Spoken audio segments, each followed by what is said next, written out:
Hello everyone. మనలో చాలామందికి మోకాలు గాని, కాళ్ళు గాని నొప్పులు వచ్చేటప్పుడు సింపుల్‌గా ఎలా తగ్గించుకోవాలో చూద్దాము. ఇలా ఒక స్టవ్ మీద ఒక ప్యాన్ పెట్టేసుకొని కొద్దిగా నువ్వుల నూనె, కొద్దిగా పసుపు వేసుకొని బాగా మరగనివ్వండి. ఆ తర్వాత వెల్లుల్లి రెబ్బలను 1 గాని, 2 గాని కచ్చాపచ్చాగా దంచేసుకొని బాగా వేడి చేసుకొని దీన్ని ఒక బౌల్‌లోకి సెపరేట్ చేసేసుకోవాలన్నమాట. సో, మనకు కాళ్ళు నొప్పులనేవి వచ్చేటప్పుడు నిద్ర అనేది పట్టదు కదండీ! అలాంటప్పుడు కూడా ఈ టిప్ చాలా బాగా వర్క్ అవుతుంది. అలాగే వర్షాకాలంలో గాని, లేదంటే చాలామంది నీటిలో ఉండడం వల్ల ఈ కాళ్ళు అనేవి వరుపులనేవి వచ్చేస్తాయి కదా!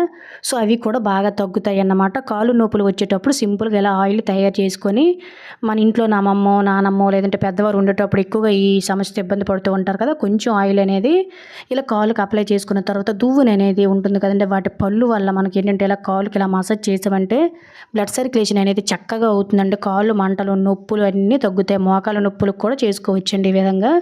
యూజ్ అవుతుందంటే తప్పకుండా ట్రై చేయండి. రిజల్ట్ అనేది మీకే అర్థమవుతుంది. వీడియో గనుక నచ్చినట్లయితే ప్లీజ్ ఒక లైక్ చేయడం అయితే మర్చిపోకండి.